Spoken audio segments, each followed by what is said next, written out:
Okay mga boss, samahan niyo ulit ako ngayong araw na to. Bale, pupunta ako sa ospital. May check up ako sa sa taas ng tiyan, no? Parang nasawag siya. Gawa nung balos sa taon-taon ko na ginagawa ito mga boss. Ang pagpapacheck up na ito para safe tayo. Dahil itong fully check up ko ba? Bale medyo mataas yung cholesterol ko. Kaya ciao. Ciao.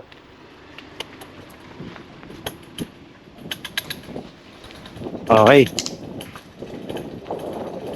Mga kapitbahay namin. Okay. Lapit na ako mga boss sa hospital. Gawa nag-bike na ako dahil mahirap mga boss ang parkingan dito. Nakapatarod ng hospital, maghahanap. Okay ng ganito. Mabait na lang ako.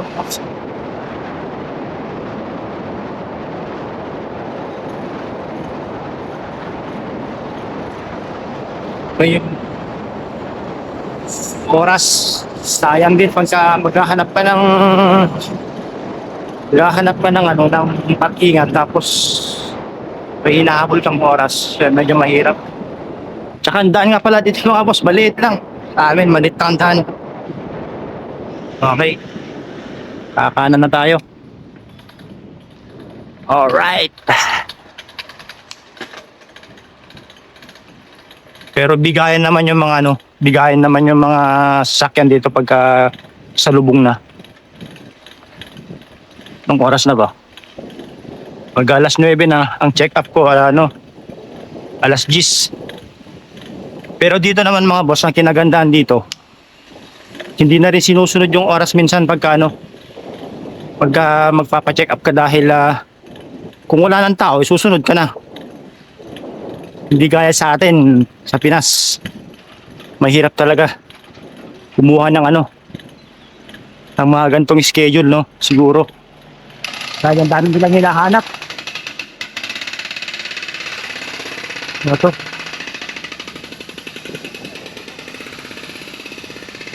Bale, mga boss. Parang to, mataas na pwesto to sa amin. Yan. Eto. Basta na yung hospital. Dali lang. Paglit lang. Lapit na. Alright. Spamat.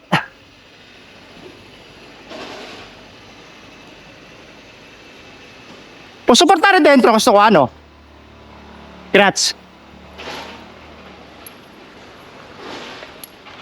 Okay, ayaw nila. Dito na lang ako magpapark mga boss. Ayaw nila Parte la. Grazie.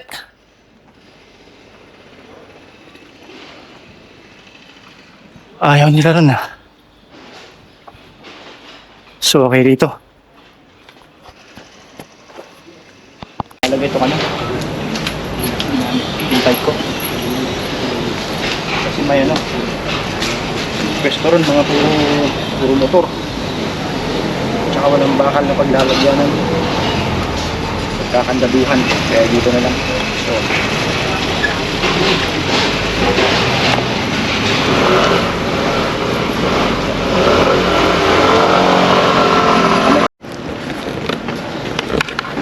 ito mga boss, bawal niya bawal lang bisikleta tsaka motor.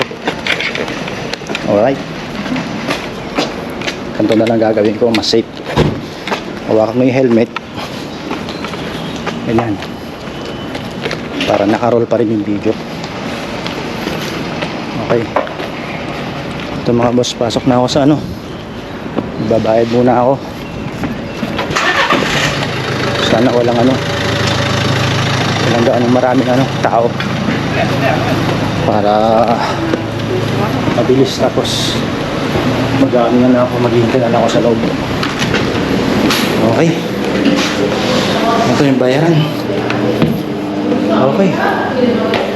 Buti na lang wala gahan tao mga boss. Konti lang. Konting tao lang. Okay.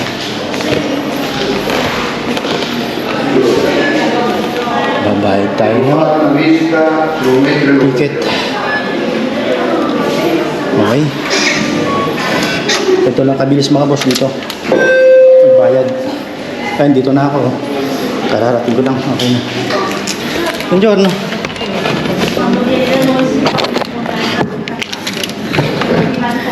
Bago kong pwesto. Dati mo.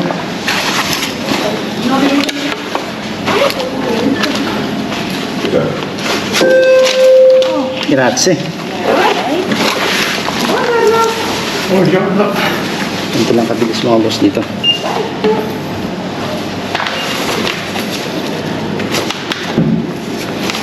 Alright. Bye-bye. Numero 11. Sì? 723422420. Giusto? Sì. Mozzate, viaggio Luigi, Mozza 2. Sì. Via Prinzo, Marcellino, 96 Como. Esatto. 340 077 1123. Oops mga boss, nagkaroon ng konting problema no. Dahil ito, wala nang audio.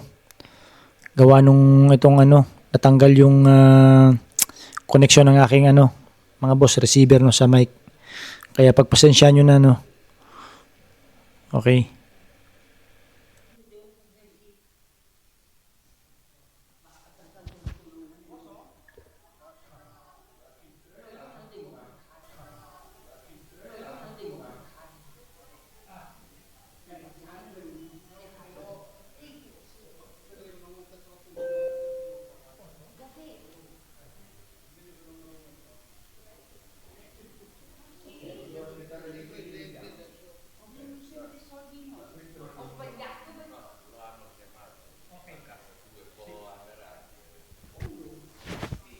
Okay. Sì. Sì. Okay. Devo andare diritto. Sì? Ok. Senza andare un'altra piana, no, no. Ok. Voy a hacerte sereno. Grazie mille, buona giornata, grazie. Okay mga boss, ang bilis po ng proseso. Bale, hindi na ako naghintay ng ng matagal. Gawa nung syempre may hinahabol tayong oras natin, no. Yung natin, schedule natin sa ultrasound. Tsaka mga boss, mas okay din yung gantong medyo maaga ng konti para kahit papaano may may time pa rin na makapagpahinga, makapag-relax bago yung check up natin sa ultrasound no. Tsaka mga boss, syempre may time din ako makipagkwentuhan muna sa inyo. At tsaka syempre sasabihin ko rin yung dahilan mga boss kung bakit ako nagpapa-check up no. Kasi simula po nung 2022 nagsimula to mga boss. Tong pagpapa-check up ko na to no. Okay mga boss, kwento ko mamaya at hanapin muna itong kwarto no na pag-aanoan ko, ultrasound ko no.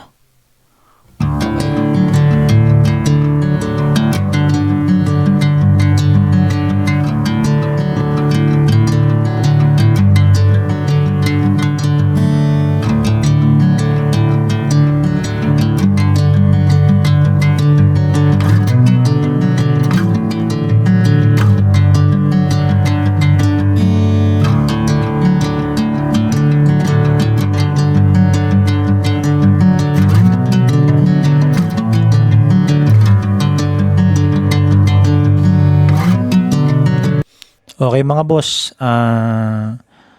bale ginawan ko po to ng ng video no. para ibahagi po sa inyo kung ano po yung nangyari sa akin dati. Simula po nung 2019,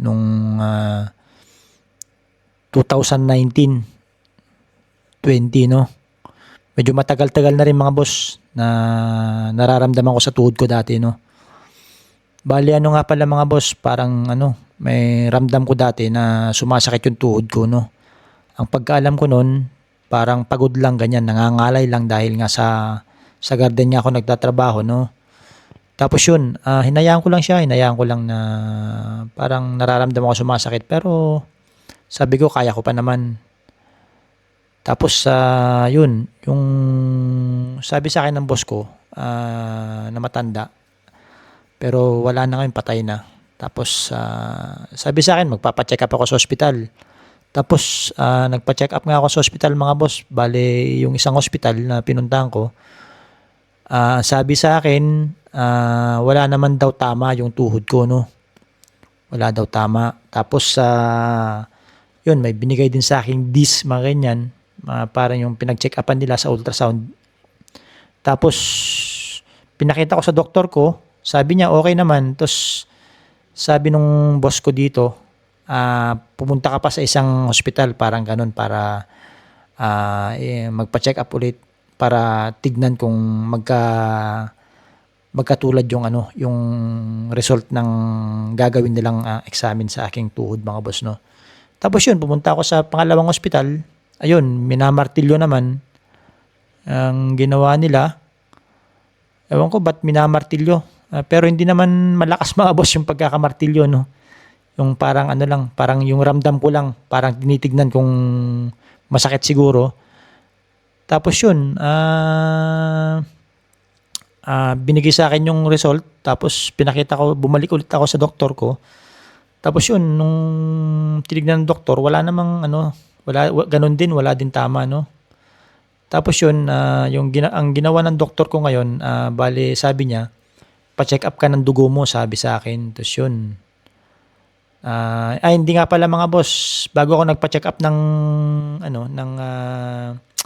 ng dugo, bale tong kanang tuhod ko nga pala, parang pinasok sa machine na buong pa ako.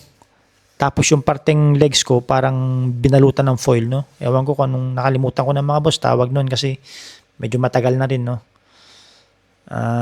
Ayun. Tapos nung binigay ko rin yung result dati sa doktor ko, wala pa rin tama yung tuhod ko. Ang daming ginawa talaga.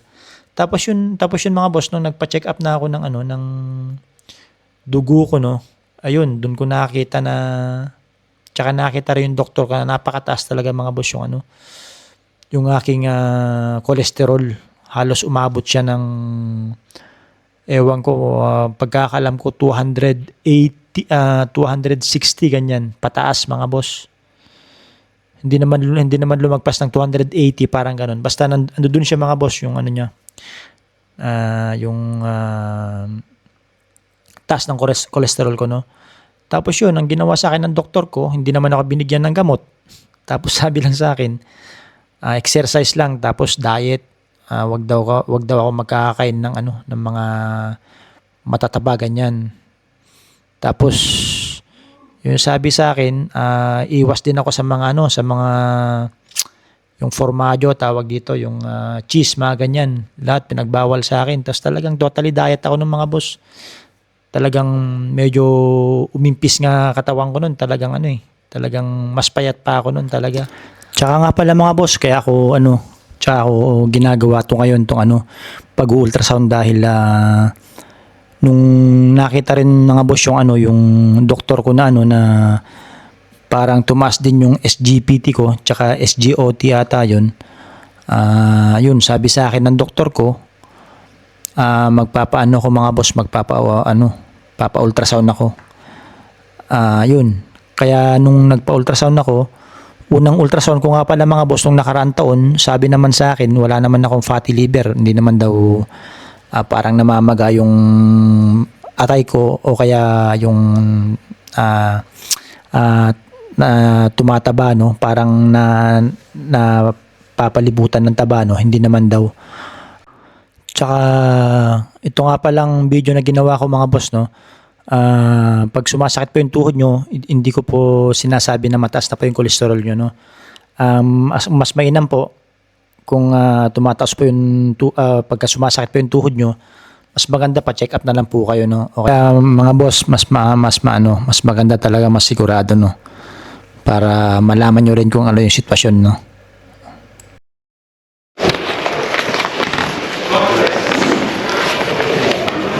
Buongiorno. Sono io, grazie. Posso prendere il video? Tolgo la... come si chiama? Sì. Ok, grazie.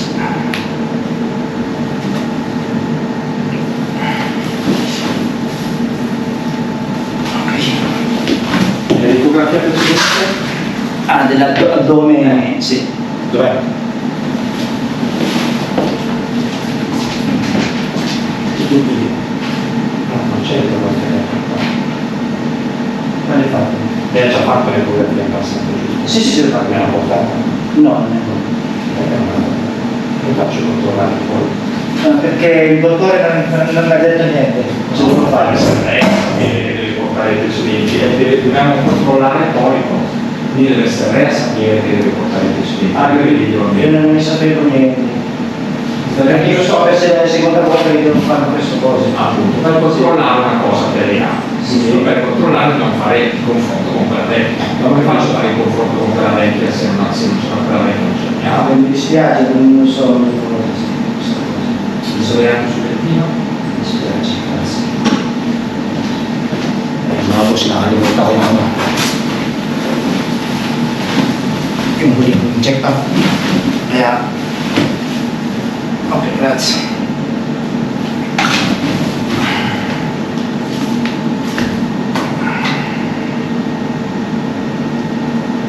Un respiro, trattenere. No, devi tenere dentro l'aria. Un respiro, tenere dentro l'aria.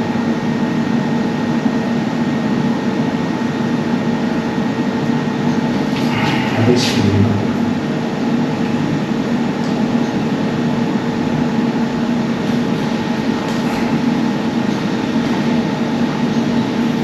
Ancora un respiro, trattenere.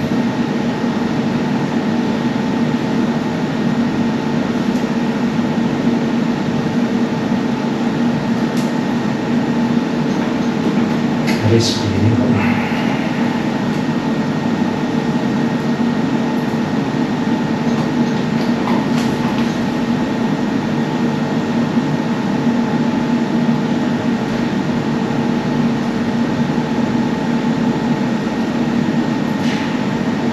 Un respiro ancora, trattenere.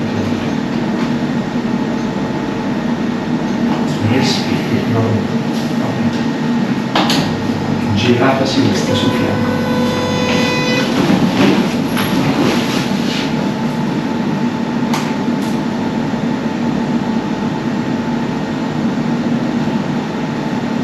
Ancora un respiro.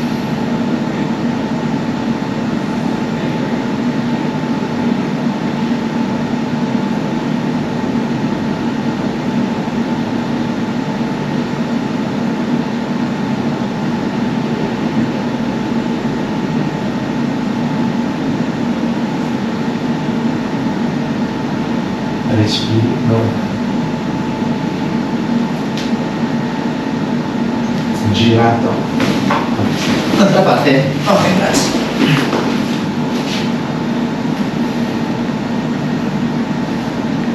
Respiro normale. Pancia in su.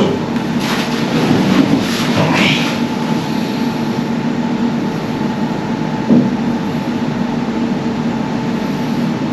Abbassi un po'.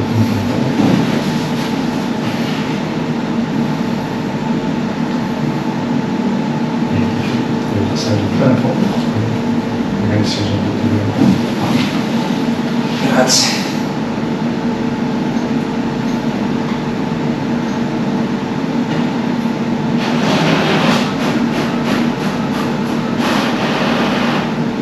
Potevamo solo dietro. Tutto a posto. Tutto a posto, grazie. Grazie mille. Okay mga boss, waiting tayo. Kung ano resulta, no?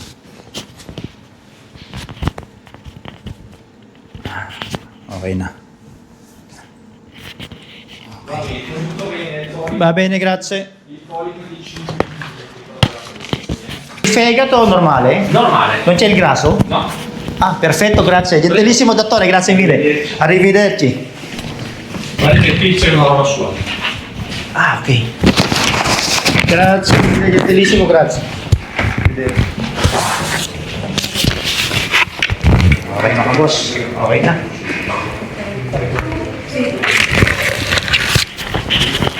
Mga boss, okay na. Bale, tapos na yung check-up. Natapos din check-up ko, no. Ang bilis, no.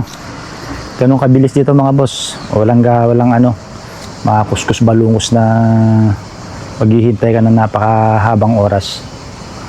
Okay mga boss. Natapos din yung check-up. Siyempre uwi na ako dahil ano, hindi pa ako kumakain ng ano, hindi pa ako kumakain ng ang almusal, gawa nung puro tubig lang yung ininom ko kanina mga boss kasi ultrasound yung ginawa sa akin eh. Atay, bato, lahat. Tiyan, lahat, pantog, lahat. Pero okay naman mga boss. Uwi na tayo. Uwi na ako. Para makakain din.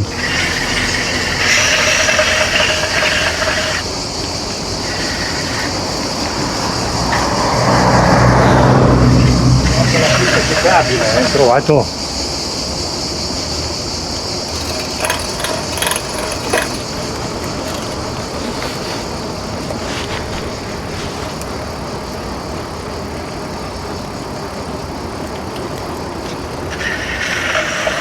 Okay mga boss, keep safe po tayong lahat, ingat lagi, maraming salamat sa inyong panonood. Okay, sa susunod po na video,